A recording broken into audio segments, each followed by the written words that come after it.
E aí, pessoal, tudo bom? Sejam bem-vindos à nossa quinta aula do curso básico de Introdução à Programação com Python. Meu nome é Antônio Neto, eu sou o seu instrutor. Então vamos lá. Nossa aula de hoje, pessoal, vai abordar o tema comando de repetição for, certo? Vamos só rapidinho relembrar as aulas anteriores. Na primeira aula nós vimos conceitos iniciais, o que é um programa, o que é algoritmo, como é a comunicação com o computador. Nós vimos a ideia de Python, no caso a ideia de desenvolvimento, tivemos o primeiro contato com variáveis também. Na aula 2 vimos entrada e saída de dados, né, onde vocês puderam conhecer as duas funções input para a entrada de dados e a função print, que exibe na tela para o usuário. Na aula 3 nós vimos comando condicional, onde vocês puderam observar o comando if, o elif e o else, onde vocês viram que eles usam nas condições operadores relacionais, como igual igual, maior igual, menor igual. Vocês viram que também é possível usar os operadores lógicos, como AND, OR e NOT, ou seja, para você colocar várias condições uma na frente da outra. Vocês viram também que é possível alinhar as condições, ou seja, ter if dentro de if, elif dentro de if, e assim por diante. E na aula número 4, vocês viram o laço de repetição while, onde vocês viram que ele trabalha também com uma condição, né? E essa condição, enquanto for verdadeira, ele vai repetir o que está dentro dele, os comandos, certo? Vocês viram que tem várias formas de fazer essa condição de parada. Pode ser uma condição como a gente usa no if, também pode ser um contador que a gente vai decrementando ou incrementando para que uma hora o while pare, certo? E hoje vocês vão ver na aula, pessoal, o laço de repetição for, certo? É parecido, mas é um pouco mais complexo do que o while. Então a gente vai ver como é que funciona, beleza? Então vamos lá. No comando de repetição for, bom, ele é usado quando se deseja executar várias vezes um comando ou bloco de comandos, parecido com while, certo? A quantidade de repetições é controlada por uma variável que assume valores pré-definidos. Essa variável costuma ser chamada de contador. A gente vai ver como é que funciona. Diferentemente do while, cuja quantidade de repetições é baseada em uma condição e nem sempre pode ser prevista, o for trabalha sempre com uma quantidade de repetições fixas. A gente vai ver aqui como é. Então, a cada repetição, a variável que controla o for assume valores em um intervalo gerado pela função range. A gente vai ver essa função range e o que é que ela faz. É importante que essa variável não tenha seu valor modificado dentro da repetição para manter a contagem. Essa função utiliza três parâmetros. O valor inicial, primeiro o valor do intervalo, né, quando não informado, assume 0 por padrão. Em seguida vem o parâmetro valor limite, que é o valor que finaliza o intervalo, mas que não pode ser assumido pela variável. Equivale a uma condição menor que. A gente vai ver como é. E o incremento, valor a ser somado à variável a cada nova repetição. Pode ser positivo ou negativo, e quando não informado, assume mais um por padrão. Então a gente vai ver como é. Okay? Temos exemplos aqui, né, da função range. Quando eu tenho range 2,9,3, vai gerar os valores 2, que ele começa com o valor 2, certo? O limite aqui é 9, certo? E ele pula de 3 em 3, ou seja, o incremento é 3. Então, primeiro ele vale 2, quando roda a segunda vez, vai ser 2 mais 3, no caso 5 aqui, certo? Quando roda novamente o for, ele vai ser 5 mais 3, que é 8, certo? E nunca vai ser 9, porque 9 é o limite, ok? E aqui temos outros exemplos. Você colocar 1, 7, 2, vai ser 1, 3 e 5. Um exemplo aqui de quando o incremento é negativo.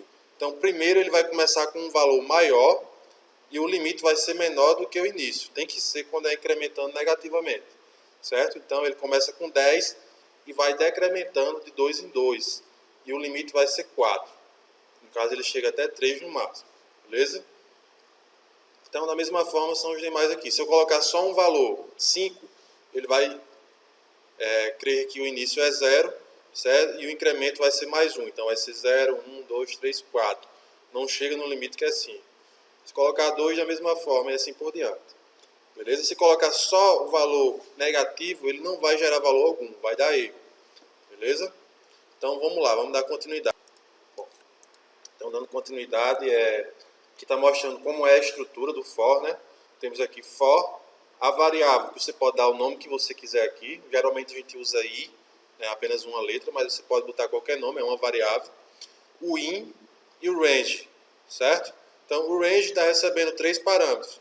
Pode receber só um, pode receber só 2, mas ele pode no máximo receber 3, que é o inicial, o limite e o incremento, como a gente viu antes, certo? E dentro do for, lembrando também, usando a tabulação mais na frente, a gente usa os comandos, ok? Então vamos ver aqui um exemplo mais na frente. Temos aqui esse programa, esse teste de mesa, que está mostrando. Então a primeira linha executada é o a igual a 3, está aqui. Beleza, temos aqui um for b in range, então b vai ser uma variável também, que está aqui na coluna 2, certo? E ele está mandando gerar aqui o valor inicial 2, o limite é 5, ele vai de 2 em 2. Então primeiro ele vai ser 2, depois ele vai ser 4 e só, beleza? 5 ele não pode ser. Então, primeira rodada do for, c vai ser igual a mais b, então ele colocou aqui, né? Primeiro ele já pegou o valor de b, que é 2, colocou aqui. Então entrou aqui o valor de c agora, aqui nessa linha. Valor de A modificou aqui nessa linha. Voltou para o for, o B agora vai ser 4. Então ele colocou aqui B igual a 4.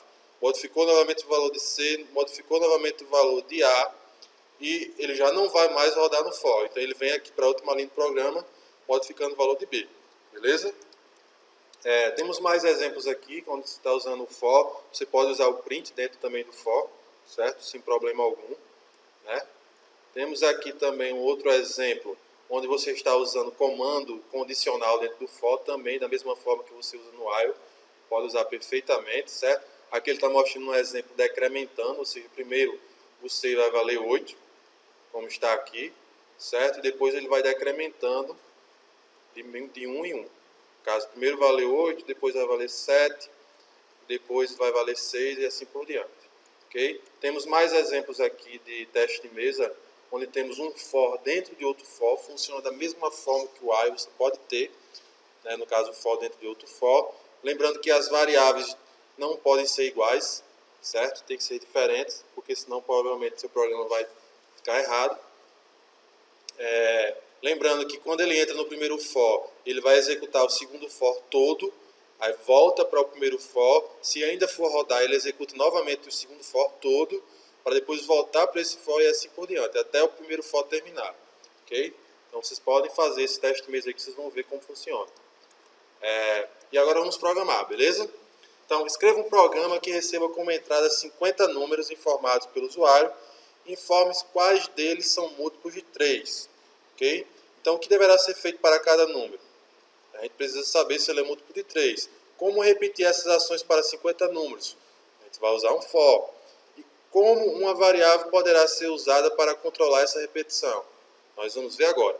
Então vamos lá. Então vamos abrir aqui nossa ideia de Python, certo? Dá um Ctrl N aqui para abrir um arquivo. E aí vamos escrever nesse arquivo nosso programa. Então beleza. Então ele tem que receber aí, né, 50 números. Então como é que a gente vai fazer isso? A gente vai fazer um for, certo? A gente pode fazer aqui for count, que é o contador, é o nome da variável, in range. Então dentro do range a gente precisa ter agora aqui os parâmetros para que ele rode 50 vezes, pessoal. Então a gente poderia apenas colocar o número 50 aqui e iria funcionar. Mas vamos dizer que ele vai começar do 1, certo? Perdão, vai começar do 0. E aí ele vai até o número 50, que é o limite. No caso, ele vai até o 49, certo? De 0 a 49 dá 50 rodadas. E queremos que ele incremente de 1 em 1. Beleza, para que isso seja 50 rodadas. Ok. Dentro do for, a gente vai fazer o quê? A gente vai ter nossa entrada, que vai ser aqui um número. Então, num igual a int, certo? Vamos para converter. Dentro do int, a gente vai botar um input. Então, input. Okay. Dentro do input a gente coloca aí uma mensagem para o usuário, digite o número, certo? Beleza, então já temos nossa entrada. E agora precisamos do processamento, que seria aí as condições para saber se ele é múltiplo de 3 ou não. Okay? Então vamos fazer aqui um if. Então se num divisão de resto por 3 for igual a 0, então isso quer dizer que ele é múltiplo de 3.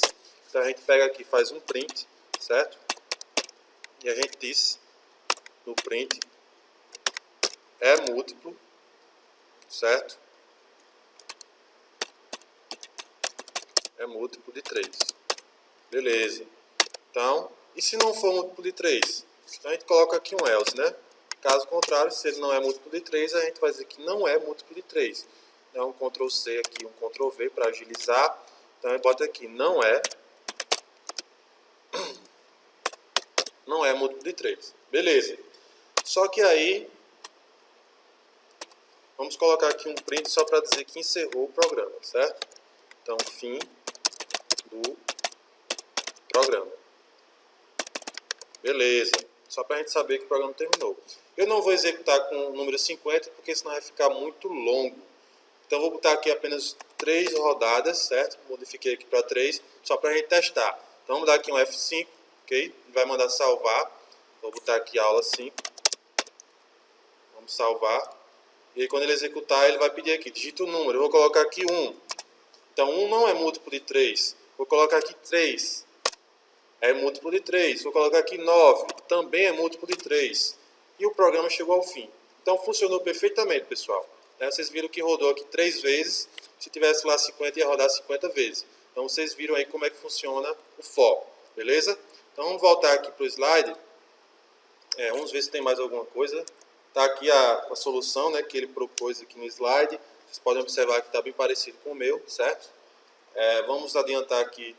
Temos aqui um novo programa. Modifique o programa anterior para que seja informado agora 200 números. O código dentro do for precisa mudar. Como alterar a variável de controle para garantir o número com mais repetições, né? Então, vamos voltar aqui no programa anterior, certo? Então, ele quer que rode 200. Digamos que aqui antes tinha 50. Então, para que ele rode agora 200 vezes, a pergunta é, ele precisa mudar alguma coisa aqui dentro? Não, pessoal, não precisa mudar nada. Como é que a gente vai mudar? A variável de condição de parada, que é o count, precisa alterar alguma coisa? Também não. O que a gente vai precisar alterar é o parâmetro dentro do for. Ao invés de 50, será 200 vezes aqui. Certo? Então ele vai rodar 200 vezes aí e vai fazer a mesma coisa. Então vamos ver aqui na solução proposta. Como vocês podem ver, ó, a variável count continua controlando a repetição, mas agora assumindo valores de 0 a 199. Então ele modificou aqui para 200. Processamento para um único número, não há necessidade de alteração de nada. Então, é isso aí, pessoal. A aula de hoje encerra por aqui. Quero que vocês, novamente, pedir para vocês praticarem, né, em casa, usando nossas listas de exercícios que estão aí disponíveis, né, no site, nos arquivos referentes a essa aula. Então, que vocês pratiquem, certo? Pratiquem também as aulas anteriores, pratiquem essa aula, que é o de for. E na próxima aula a gente vai ver uma estrutura nova, certo?